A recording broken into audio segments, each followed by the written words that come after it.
I've got two new sources to help solve the COVID pandemic. Stay tuned.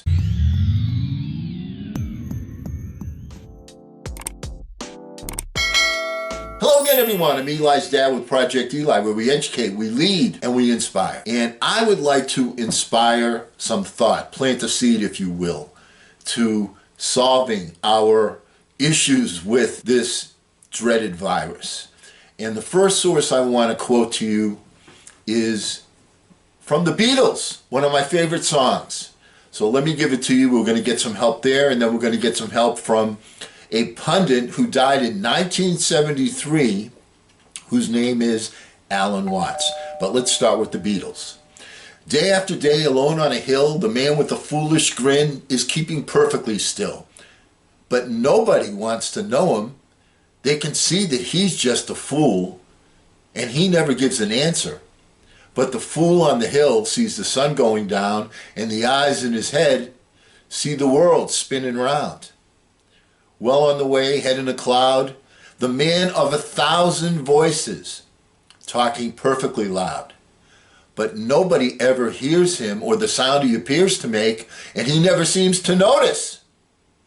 But the fool on the hill sees the sun going down, and the eyes in his head see the world spinning round.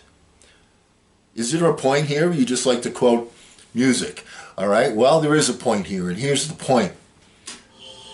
The infinite mind is giving us clues. The man of 1,000 voices is talking perfectly loud, but nobody is listening, or not enough people are listening. And he doesn't give the answer. He gives the information. We have to figure out the answer. Does that make sense? And the answer is, we need to start attacking this problem from a global perspective. Does that make some sense? Let's move on to Alan Watts. And this is from, I ran into this because I saw a video called The Most Important Lesson That Everybody Should Learn. Boy, when I see something like that, I'm going to watch it. In this video, Alan Watts points out, big shout out to him posthumously, he died in 1973. In the science of ecology, one learns that a human being is not an organism in an environment, but is an organism-environment. That's to say, a unified field of behavior. If you describe carefully the behavior of any organism, you can't do it without at the same time describing the behavior of the environment.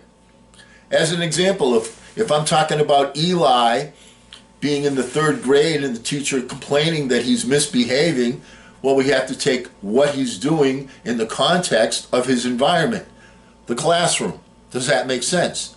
Or if Eli is misbehaving, boy, am I picking on you, Eli? I don't mean to do that. Misbehaving on the playground. We need to take that in the context of his environment, where he is. Does that make sense? All right? That's what we're talking about here. And the organism is not the puppet of the environment being pushed around by it, nor on the other hand is the environment the puppet of the organism being pushed around by the organism. So the rules of the environment, when Eli is in the classroom, there's some give and take to that, and the way Eli acts in the classroom, so there's like give and take both ways. Let me explain it differently in terms of nature.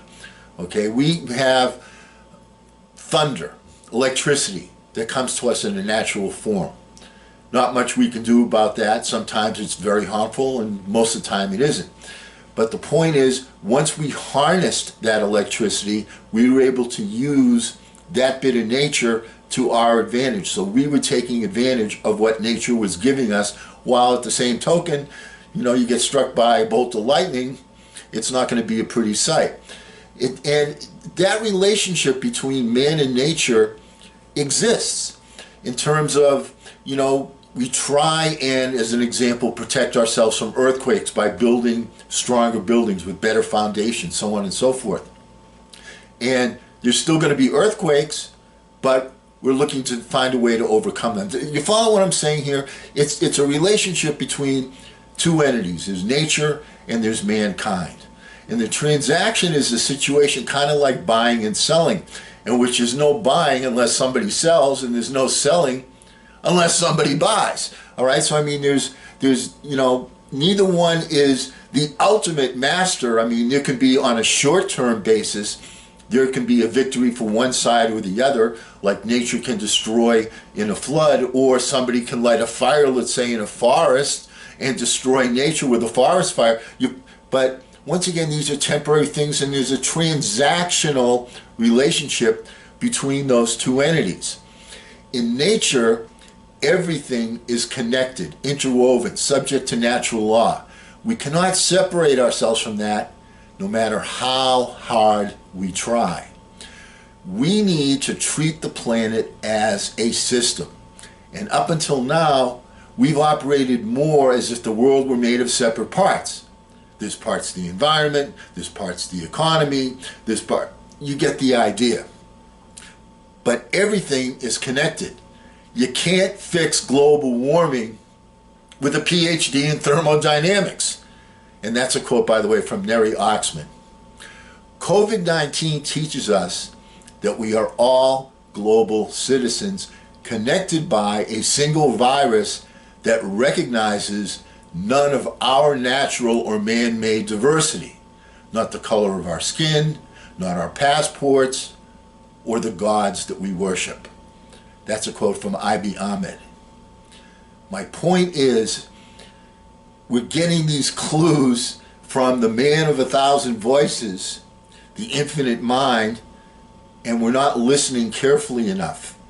And we will listen more carefully as the numbers rise and rise and rise. So the point is, yeah, we're talking about, let's have booster shots here in the United States, but we've got absolutely nothing solved until we approach this from a global perspective.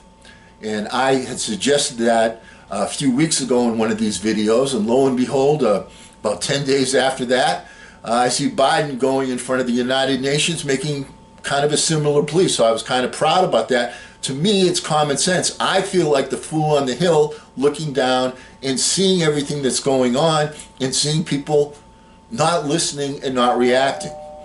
Part of that has to do with thinking from the proper perspective, which is what we're going to get into next time we get together.